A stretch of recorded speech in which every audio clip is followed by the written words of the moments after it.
Welcome, everyone, to another session of Let's Talk Real Estate Investing. In this series, what we do is we talk to real estate investing professionals and real estate experts to help you to create your personalized real estate investing strategy.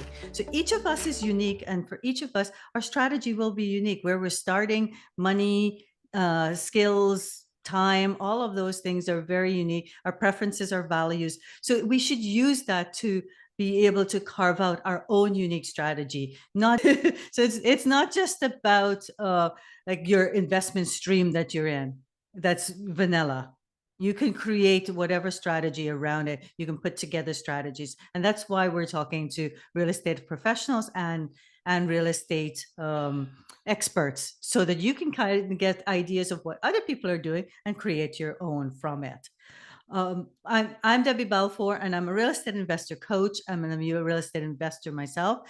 And what I do is help real estate investors create that personalized real estate investing strategy, and also the business side of things, build your business right at the beginning so that you can scale efficiently, putting in your processes and tools to make life easier. We all want time back.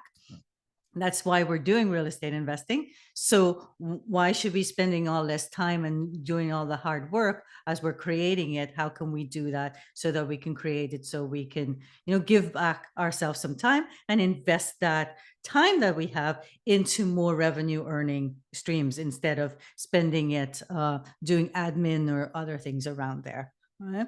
So today I'm really excited to have my guest today. It's Cameron Manning, and Cameron is a real estate investor. He's also a real estate profession expert. He's a real estate agent. And I'll read a bit about Cameron because I want to make sure that I get this correct. So bear with me as I read it out.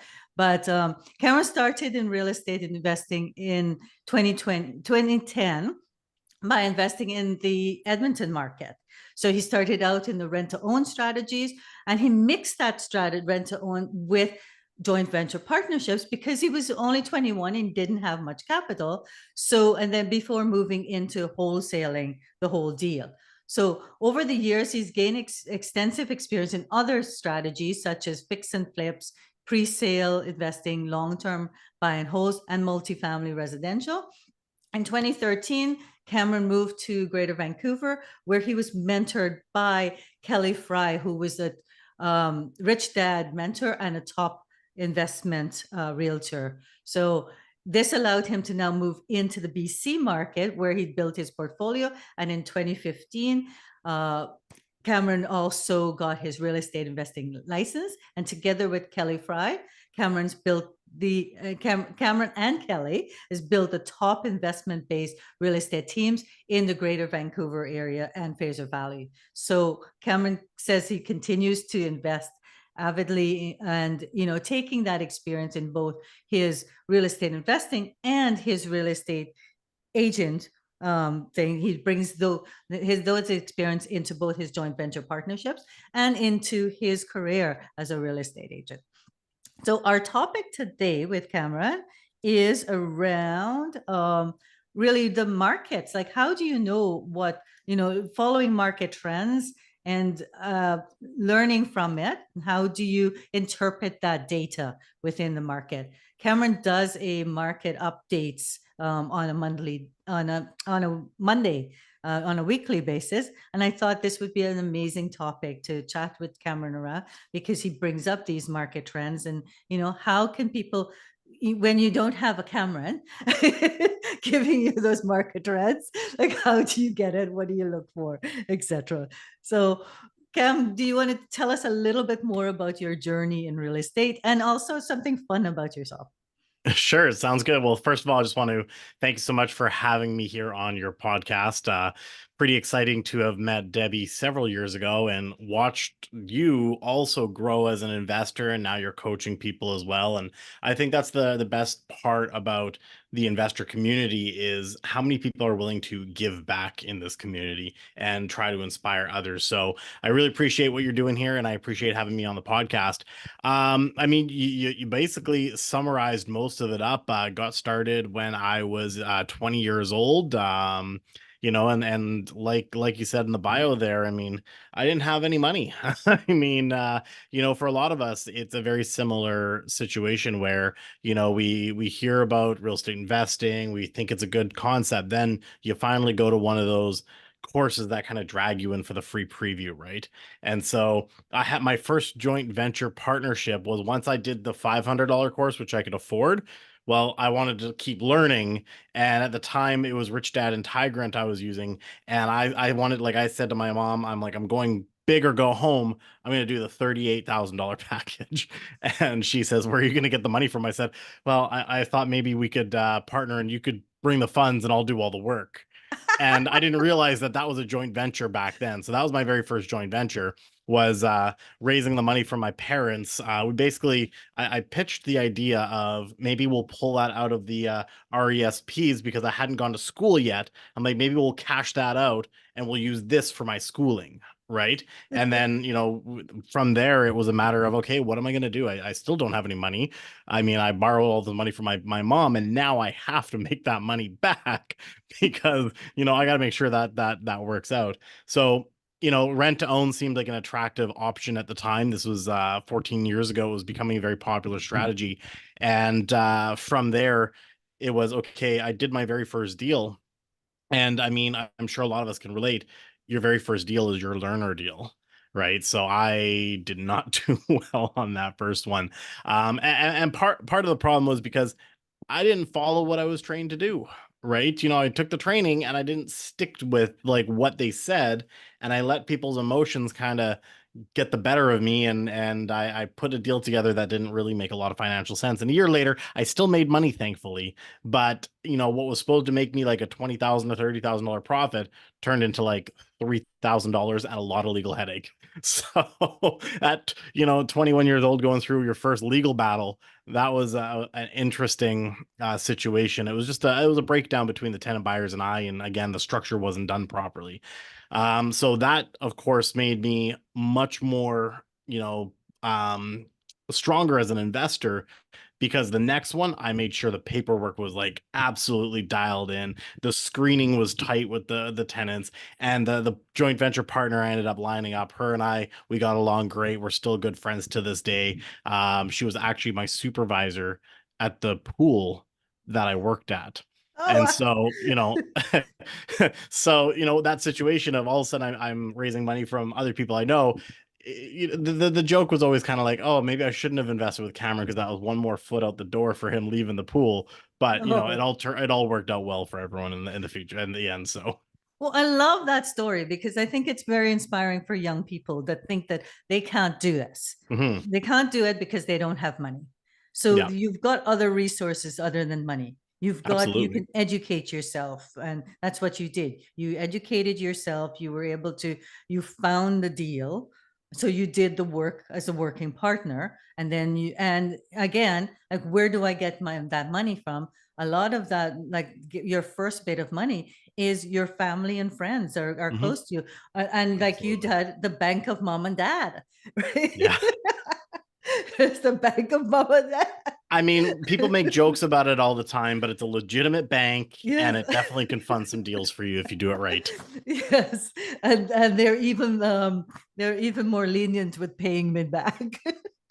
Yeah, especially when you still live under their roof. You can Yeah. work it off in other ways. Exactly. So, I think that's awesome. But you also brought up a good point there too, about, you may go to these courses, you have you have your coaches, and the reason why you're paying this money for coach is so that you don't make the mistakes. So stop getting emotional and rushing into things and follow the steps. It's worth it to spend a little bit more time, right, and effort up front to do it right, because you experience the pain of not doing it right. You could have lost like more. You could have I, been a negative situation. 100%. I mean, it could have been a significant situation. And it's funny, like you just said that, my coach, I was happened to be doing my 3-day coaching, and I went to Salmon Arm to go at my coach's house, which was right on the lake. It was gorgeous. And we analyzed the deal because I was in the middle of starting that deal. And he goes, I wouldn't invest in this.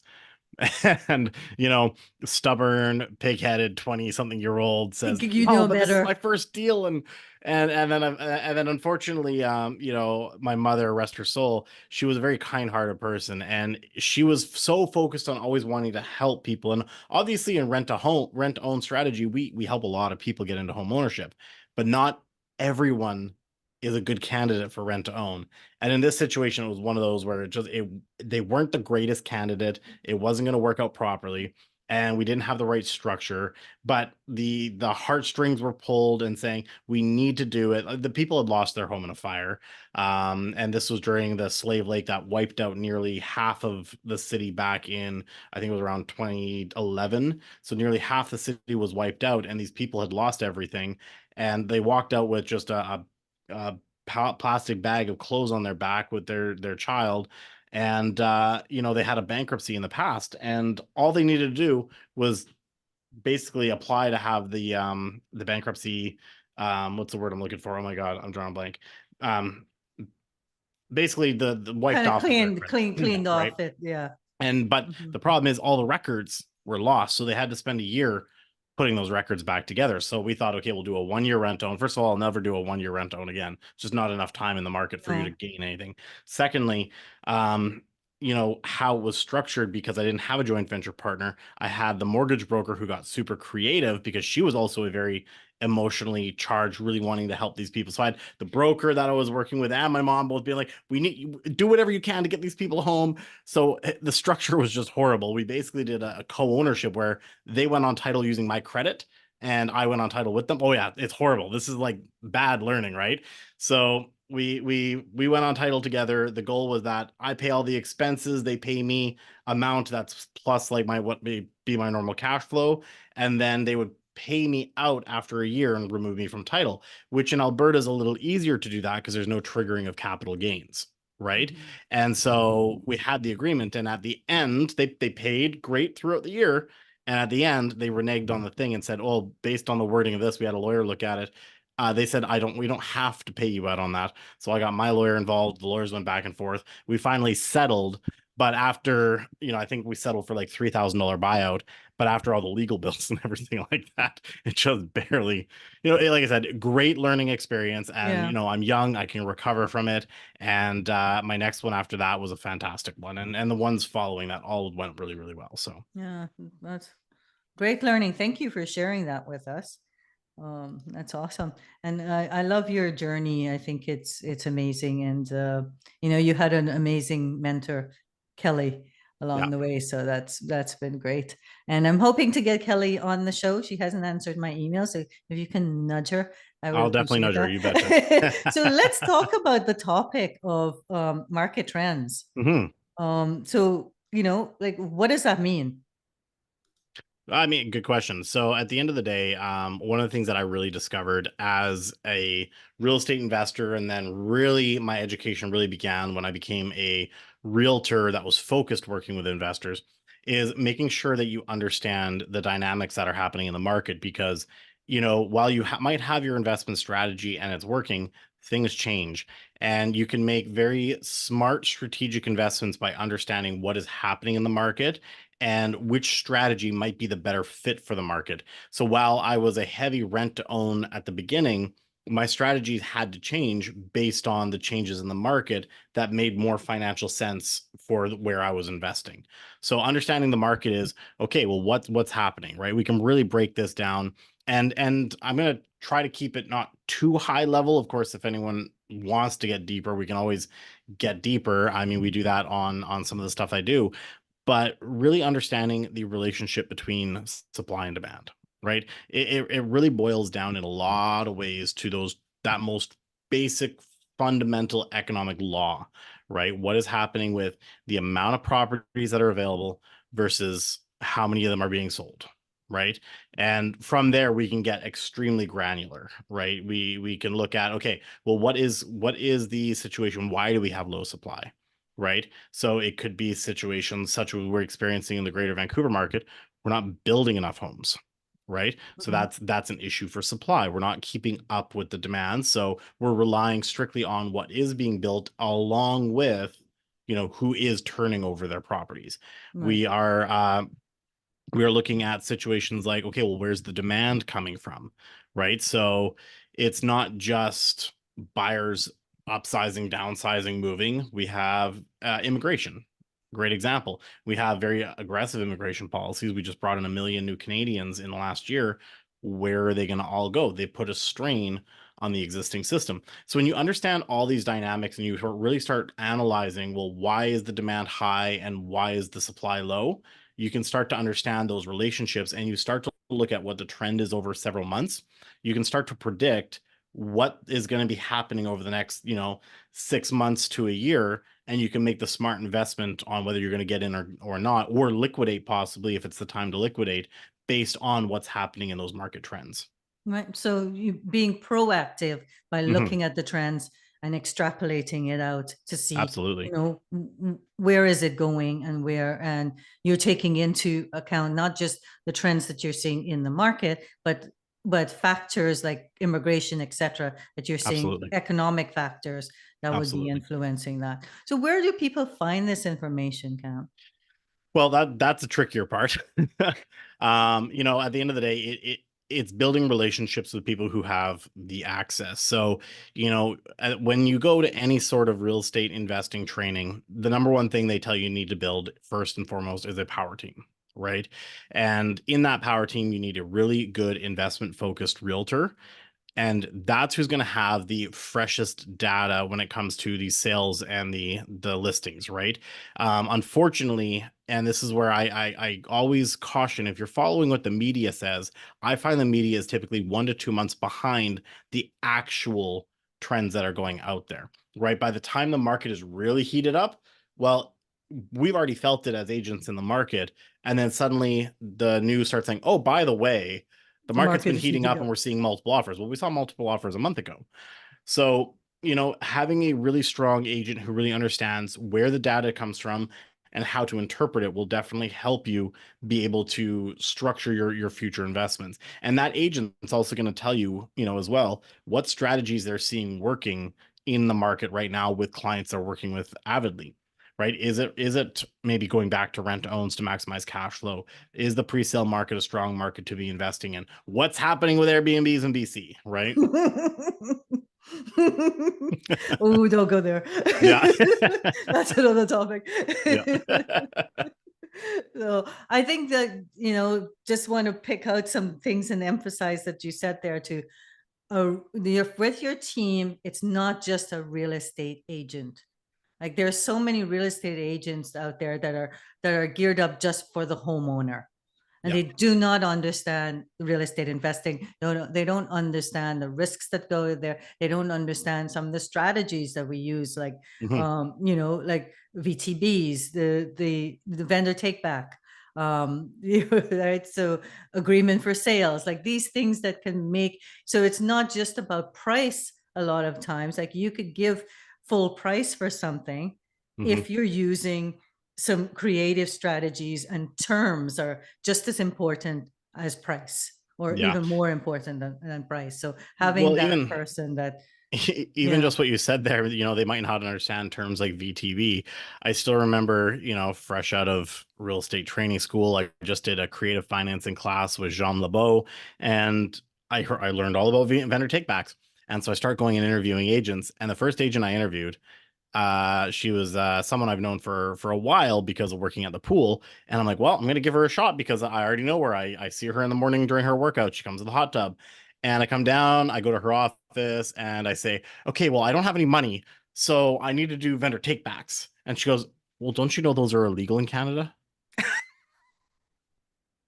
So I'm like, well, then why did I just learn about that in a Canadian investing class?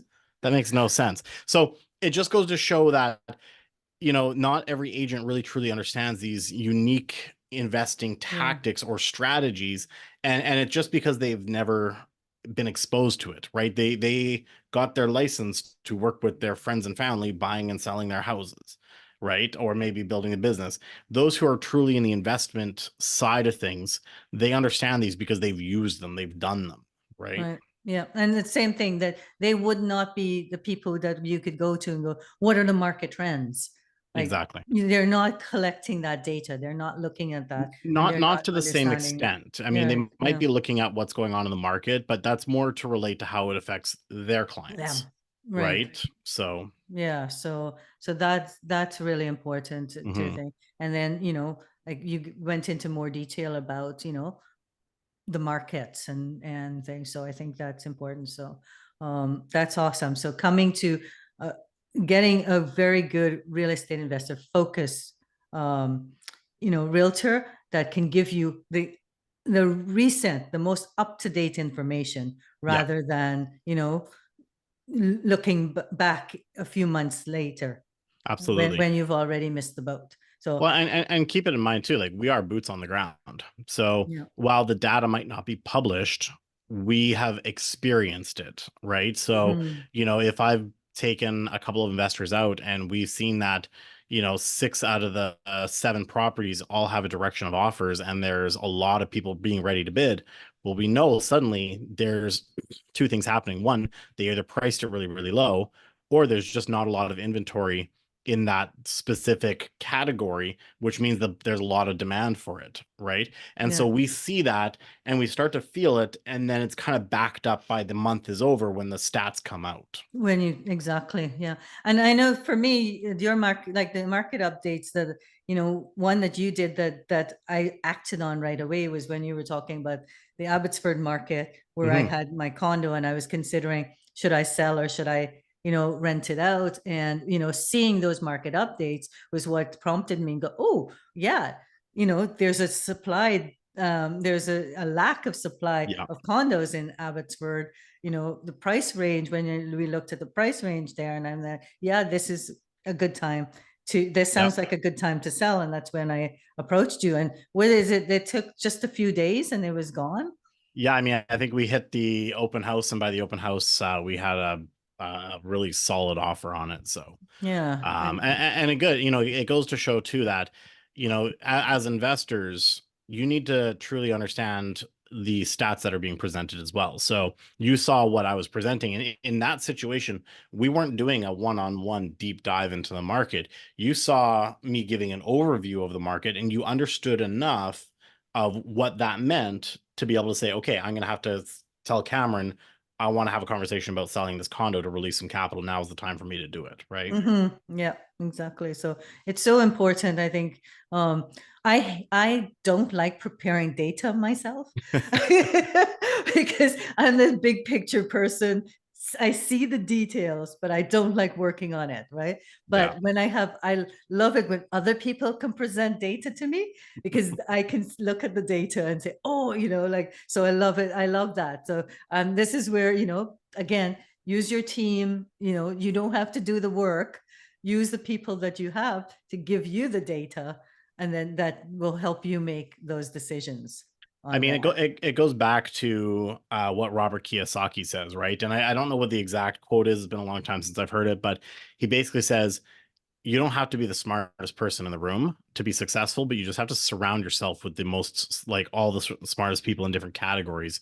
If you have the smartest person in tax, in law, in real estate, in whatever, you can just leverage off of all that to make yourself extremely successful. You don't have to know it all. Yeah, I don't remember who it was that said, um, it might have been in Think and Grow Rich, that C students hire A students. Yeah, yeah. I think that's a Kiyosaki thing too, or maybe he got that from somewhere as well. Yeah, Yeah. somewhere else. So, Yeah. yeah, that's one of the books that I've read. That's a thing. So Yeah, yeah, absolutely. that's so how do we know what market, what's the right strategy for the market? Well, yeah, that's a good question. And it comes back down to several different factors, and part of it is we're always out there experimenting, right? I know it's a touchy subject, but I'm going to bring it up very cautiously here. But the whole Airbnb ban, right? We've been a huge, push, like saying, "Hey, Airbnbs are a great strategy. Airbnbs are awesome." It's been like 6 years that we're saying, if you want to maximize cash flow and you still want to own in the Lower Mainland, go buy Airbnbs. Next thing you know, the government announces, hey, by the way, you can't do Airbnbs unless it's XYZ, which completely restricts a lot of us as investors. from being able to operate one of these. So how do we flip? How do we change? Well, it comes down to experimenting with our own portfolios, right? So in a situation, Kelly, she had 22 Airbnbs that are now all being shut down. And you would think that she would have to liquidate all of these properties, right?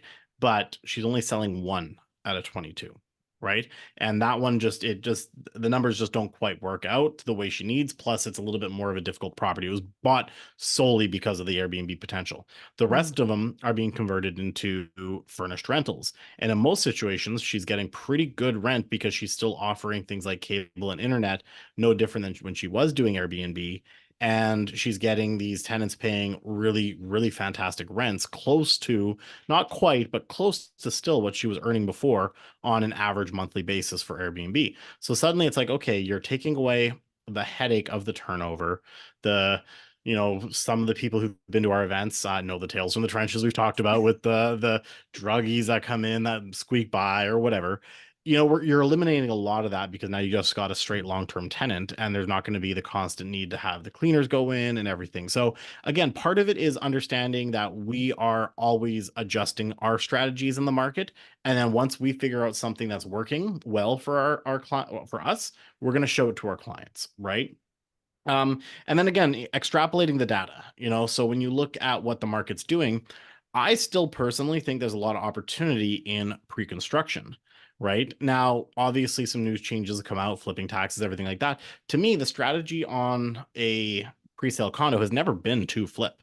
I always tell my clients, if you're buying a pre-sale condo, strategy A is to close on it and maximize the cash flow and whatever will allow you to maximize.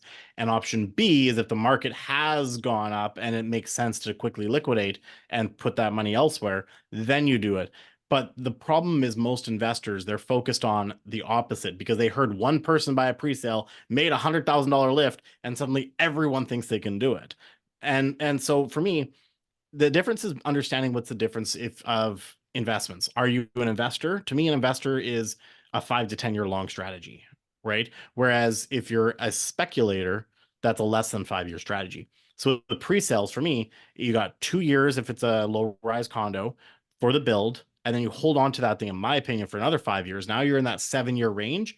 You're going to do great no matter what, even if the cash flow isn't the strongest here in BC. And the reason why I say that is because you can look at the data, you can look at the historical trends of BC, and that over that 7 year period, typically you're going to average around a 5 to 7% gain per year. Now, obviously, we have down markets. We just came through a down market. We're coming back on the other side of that.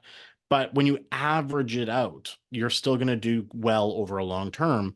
And you and I both know we're always taught invest where returns are best. Well, the Vancouver market tends to still have the strongest returns, while it might not be the strongest cash flow. Right. Yeah. But when you're looking at, but again, due diligence, run your numbers, understand the risk that you're taking. Because if 100%. you're going to get into a market where you don't have a strong cash flow, right? Understand that you're being speculative. Mm-hmm.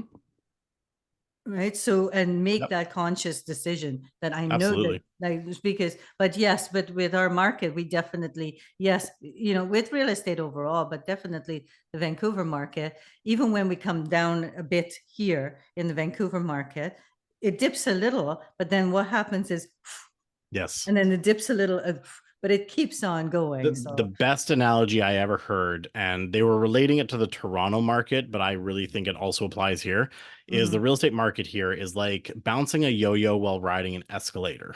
You've got the up and down of the yo-yo, but you've got the gradual increase at decrease. all times, Yeah, that's right? good. I So love that. take it, use it, it's yours. It's I stole it from someone else. Sounds good. I'll have to remember And that. actually, that brings me to a good point, and it's something that we have on our team. We have different success principles, and one of those is to rip off and duplicate. Right? So we don't. I've everything I have done in my entire career, I've taken and learned it from somebody else. So that's another key point I think is that you don't have to reinvent this wheel in this industry, especially when you're just getting into it. Look and see what other people are doing and just mimic it. Right? do exactly what they're doing, right? Still make sure you're comfortable with it, still do your own due diligence. But at the end of the day, if you see someone has having great success buying and holding on to properties in a certain area, maybe that's something to look into. Don't try to get super creative at the beginning with it. So, Yeah, definitely. Yeah. So come in simple and because it helps you understand the principles around it, and then mhm, you can, get more intricate as you go. mhm, Definitely. And I think that's what's like what you said too is important. So it's the multiple strategies on there. yeah, So, like pre-sale condos, for instance, that you talked about, like when people are just stuck on the idea that I'm going to just wait for, buy it now, flip the assignment, mhm, then that's when you get yourself in trouble absolutely. because you're fixed on that one strategy. Well, right now, if any all those pre-sales that came up now that have now been built, where people aren't buying yet right now because of the market is lower the depending on where you are, Yeah.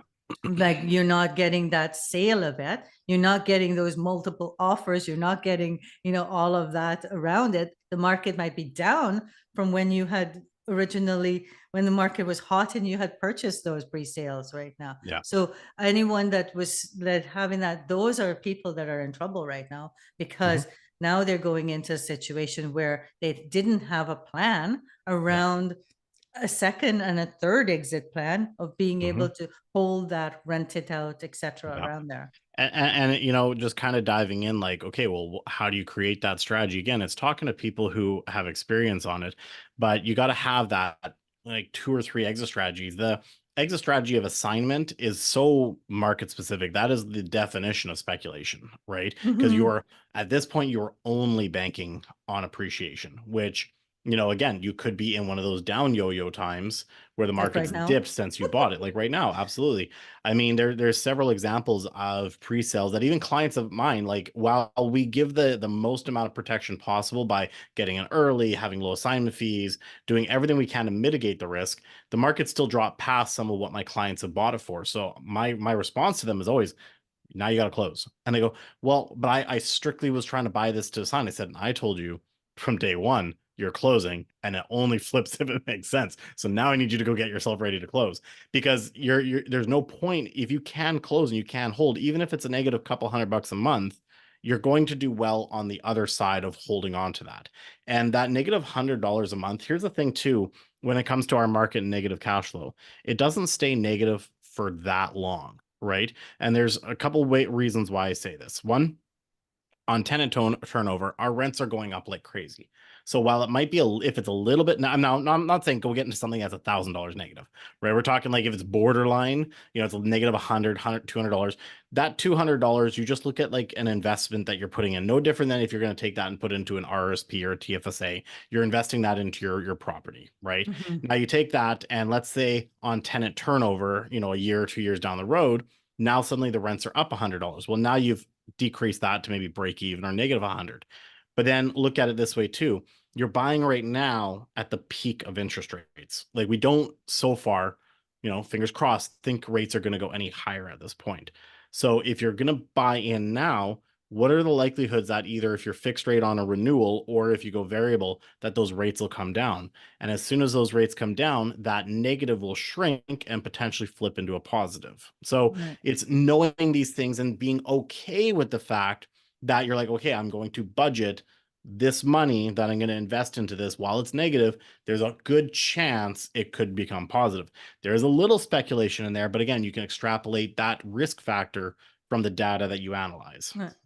And and definitely I think like talking to different people who with their different strategies to find to see one that will actually work, like what are the different ones you can do there. So Mhm. there is just the plain or long-term rentals, and Yeah. like Kelly's doing, you could furnish it and do, like, can you do it, make it into a student rental, can you Yep. make it in which will be by rooms, and then you could get a bit more, Yep. can you make it into an executive rental, Yep. emergency housing rental. All of these are a bit higher than the long term Yep. on there. So you know, Yeah. And I thinking mean, about all those different opportunities. yeah, and I mean, even those people who are on Airbnb and you're not going to be able to run it on a nightly basis, see what your city is. It sounds like, and again, don't quote me on this because everything's yet to be seen, but it seems like Vancouver is going to stick to their 30 days. They might not follow the provincial, so you could still use Airbnb's platform,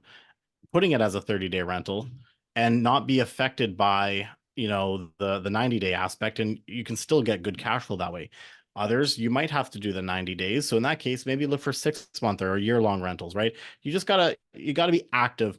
And I think that's part of the thing as well, is that there's no true passive investments when it comes to real estate. As much as we all get sold on the idea that you want to invest for passive income, the only reason it's ever passive is if you 100% abdicate everything to third parties, like property managers, everything like that. But even then, there's a level of still having to keep an eye on your Manage. portfolio, manage the managers. Yeah. So no matter what, when you get into this business, you have to be prepared to make adjustments, make changes, always be shifting your strategies. And like you said, when you see the opportune time to liquidate a property that makes sense for you to liquidate it if it's not, performing the way you thought it was going to. Yeah, I And mean, the good there is news no is, shame in I don't know. There's no shame in selling either. no, There's a people that just want to buy and flip all thing, but then there's the other people that think they need to hold on forever. it's And almost like they feel like they got to hoard it kind of thing, yeah, right? so And they there's no don't. shame in selling some of those Yeah. properties if it's a good time to sell because you're going to make equity or balance your portfolio or Yep. all of those things. So I mean, it's great definitely. example happened to me. I had a great little 3-suiter out in Mission that I bought years ago. This thing was a little cash cow. Like, it was phenomenal. The cash flow was fantastic. This is when, cash flow was a little better, rates were a little lower. And we unfortunately got shut down on one of the suites. We had owned it for about 5 years, and the city had, a complaint list this high of us because our neighbors just didn't like tenants in the area, so they tried to say our suites were illegal, and the city kind of like swept it under the rug for a long time. I find the city of Mission a you know great city to deal with, to be honest. And I remember when the city inspector came out, she goes, "Hey, Cameron, I know we've talked before." She goes, "I really tried to sweep this one under the rug because we need rentals." And she said, "But the complaints have gotten too high, and my supervisor said I got to do something. So I need you to shut this suite down." And that suite was the cash flow suite. Everything else covered it. That suite was the cash flow one. So when that happened, I turned to my JV partners and I said, "You know what? Maybe now's the time for us to get out. It's a good time. The market's heating up. This is in 2020, I think it was, kind of like halfway through the year, once we first got the first, okay, you can start going back into society moment before they shut us back down again. And yeah, we liquidated. We all had a great return, and I turned that capital and moved it into private lending, right? So you never know what could happen, right? You shift your strategy almost on the yearly basis. So Yeah, so keep looking at that. I know for mine, yeah, I had 4 properties that were all short-term rentals. So one I sold, 2 I turned into co-living and getting really good rents now on that. And then one, the city of Peachland, the district of Peachland, they were exempt, but they've put in their own rules there. So now I've changed that to 30-day plus. But I think that's another thing to remember, that when people use Airbnb now, like you use Google, something like Google, but short-term rentals have always been around. So understand that when they say Airbnb, it's not Airbnb, that Airbnb is a platform, it's a and platform. you Yeah. can continue using Airbnb as a platform for advertising as long Yeah. as you put those regulations into into what you're saying. So you could say 90 days plus only Yep. on Airbnb. You can say I've changed my Peachland one to 30 days plus, and then I Mhm. restrict it in the rental rules too. So you can definitely do that and still use your Airbnb. So I've been able to Absolutely. convert my my ones now. So what I've done with my 2 in Penticton is I'm like, it's kind of bring your suitcase tenants, and they're loving Yeah. it, Yeah. Yeah. right? Absolutely. And then I don't lose on the fact that I furnished it. Yeah, yeah. And I think one of the things that really stuck out to me a long time ago too, like just kind of going back to the numbers on that, um, when you look at what actually creates your return on investment, and this is what I really like about certain groups is, as an example, Keyspire uses the four ways to win. There's multiple returns in real estate. It's not always just about the cash flow aspect. And again, cash flow is very, very important, and it definitely, if you're a negative $2,000 a month, how long can you hold on to that, right? But cash flow is probably one of the smallest centers of return on a real estate deal. With current interest rates, you're probably looking at 0.5. If you're lucky, up to 2%, even in some of the more cash flowy markets might get up to 3%. But what really builds the wealth, and let's take appreciation out of it, right? Let's assume that the value doesn't go up and you don't cash flow. Well, if you have somebody in that property paying that mortgage, even if you're break even, not making any money on it for the next 5, 10, 15, 20 years, well, you're earning all, you buy an asset for $500,000 and someone else pays that down. Well, suddenly you've got an asset worth $500,000 that you can tap into. And, on current right now, within the interest rates the way they are, you're probably earning around a 7 to an 8.5% return on just the equity being created. How many more investment vehicles for the average Canadian? We're not talking about the people who are really into day trading and all that stuff. Mhm. How many average investment vehicles do 7 to 8.5% annually, pretty guaranteed? I think most people are happy if they get a 6% on their stocks. Absolutely. So, And so that's why I say, real estate, no matter what is happening, as long as you have somebody in there paying off that property for you, you're always going to do very, very well. Then you suddenly mix in strategy, a cash flow maximizing strategy, right? Now you suddenly got a little bit coming in. That return goes to maybe 8 to 10%, right? Then you factor in a generous, let's even say 3% appreciation. Now suddenly you're up around 20%. And let's really get creative with this. And let's say we go and buy a dog and you put some hard work in there and you renovate it just like you did with that property and you added mhm. that den area, supposed to be 3 bedroom, but we won't get into that. So you add that den, but you've increased the value with it. Now you've also forced that value up as a center of return, gained cash flow over the years that you owned it, built some equity in the fact that you were paying your mortgage with the money coming in from that rental, and you gained in that market appreciation. So that's why I continue to feel like real estate is one of the best investment vehicles, even and especially in markets like Greater Vancouver and Fraser Valley. Even when you take out the fact that you boil it all down, when you have someone paying that mortgage, you're going to do well long term. Yeah. And that's why we always say 5 years, because Absolutely. because the first year and two, you're only paying we're pretty much paying the interest on it. So it's not really a good time to look at getting out of it. But so Hmm. always plan for at least 5 years. That's where you're going to start seeing that principal being 100%. repaid on Yeah, there. Right? totally agree. So Totally agree. amazing. Anything else to add around, this market trends topic? I mean, what I would say, the only thing to really add, just because it's so nuanced, is one of the things I say almost regularly now at my investor meetings is that there's no such thing as the Canadian market. And this is what you always, always, always hear in the news is, well, the Canadian real estate market is doing this. Canadian real estate market is doing this. Well, there's no such thing. And I learned this a long time ago from a gentleman by the name of Don Campbell. And he would say it as well. He goes, okay, you've got a Toronto market. You've got a Montreal market, a Vancouver market, an Edmonton market, a Calgary market. He's like, every single city is its own market and they all operate independently. And what really made me understand that was having both properties in Edmonton when oil and gas was at its like lowest and the market was just in the tank at that point. And yet my properties in Vancouver were going through the roof back in like 2017, 2018. So I literally was dealing with a tale of two markets, right? Basically, my great market in Vancouver was funding my bad market in Edmonton at the time. And I was like, I need to get out of this Edmonton market. But understand that when you're looking at the market, you gotta really focus in on what's going on in that sub market, and then we could take that even deeper. Like let's use Port Coquitlam, where my office is, as an example. Well, you have Oxford Heights, you've got Citadel, you've got downtown Port Coquitlam. All of those also are operating independently as a market from each other. what might be happening in Citadel might not be happening in downtown Poco, right? Then you get even more granular. Well, we've got condos, townhouses, detached homes, multifamily buildings. So there's all those subcategories.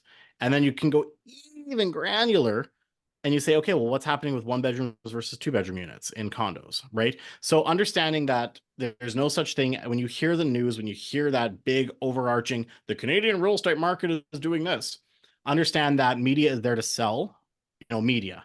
They're not there to actually report the true news. So make sure that you're speaking to your professionals about what's happening in your actual subcategory market with your properties or with the properties you're looking to invest in. Wow, that's awesome. So yeah, so thinking about, not even your province or anything, you want to get down to the city, but even within the city, there's those, like, there's different neighborhoods in the city. Absolutely. And they're being influenced by other factors, by like business that's around there, schools that are Absolutely. around there, etc. Yeah. Right. What road improvements are Transportation. happening, transportation. I mean, you look at a great example of that aspect, transportation, is look what happened with the Evergreen Line expansion, right? You've got Burke-Whitlam, which was such a, in my opinion, dead little area between Burnaby and Coquitlam.